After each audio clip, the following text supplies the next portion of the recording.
For me, the spiritual component of this job, the mission, right? It's a long road to walk. Along the way, you pick up a lot of things, a lot of stones that you carry with you, whether it's regret, sorrow, anger. There's a lot of things that you can, that become a part of you along the journey. And for me, I find, solace in these times when it's just feeling heavy, is to pray on it and pass it off to,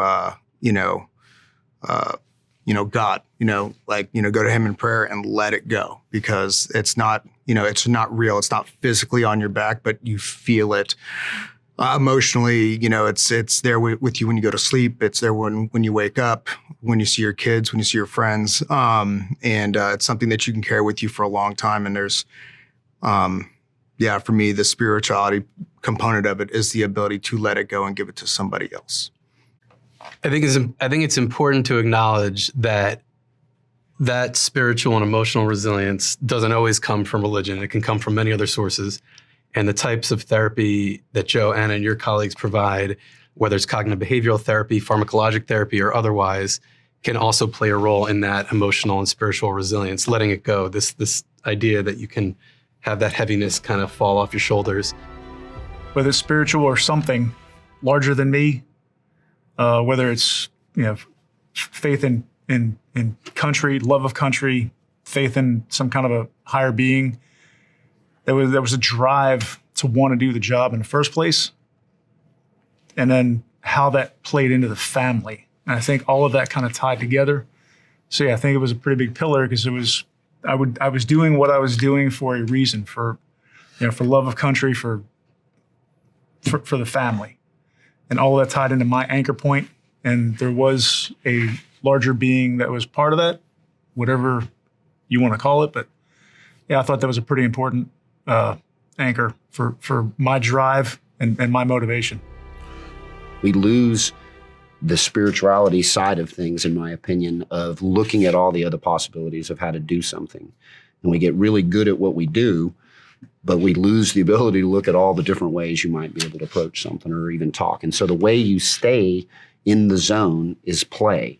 And so it's flow state. Whether it's prayer and it's talking, if it's, talking to whatever the higher being is that you talk to, might just be yourself, I don't know. But it's, that's a whole nother level of therapy in itself. If it's just, even if you're talking out loud, if you're just thinking it to yourself, it's, so I think if you look at it like that, it's not surprising that it increases performance. You kind of have to know who you are. You have to really have those intrinsic thoughts, like who you really are, and being vulnerable. And then once you know who you are at your core, then you can really tap into the spiritual side. I'm not a religious person, but so the spirituality thing is kind of hard for me, but I'm all in for the mindfulness, the meditation, doing anything you can for your body to get better. But yeah, listening to your guys' stories with it's a hard thing, like the flow state to actually tap into. It's funny, like you were saying, we all go to that place, just to get through stuff too. But I think understanding who you are makes you more of a whole man, being able to be better for your family and your teammates.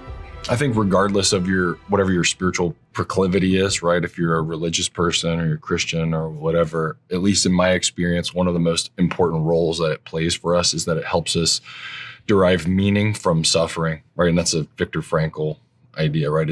And that's one of the things that any spiritual practice or religious, emotional, therapeutic, whatever category you decide to bucket in, that there are some feelings and experiences we have that are so vastly complex that they're nearly impossible to intellectually organize.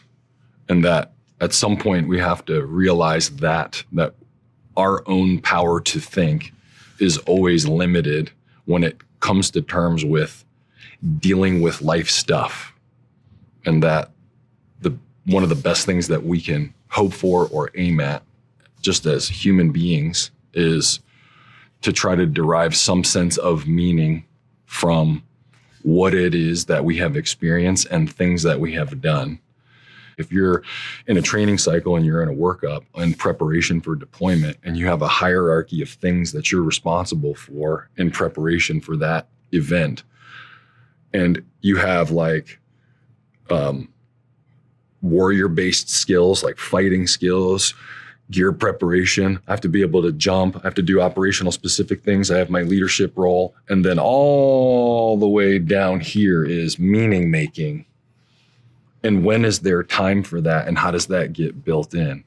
Right. And whether or not you're talking about time for prayer, or a walk outside where I see the sun, or I just sit with my spouse or my kids and there's no input.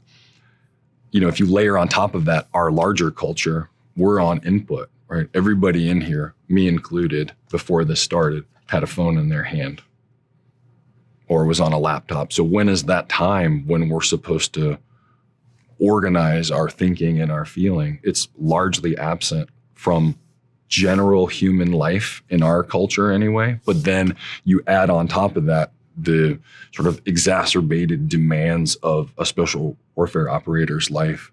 And then it's something that is even more necessary is even less available. Like, I can't possibly understand and reconcile all of this stuff that I carry.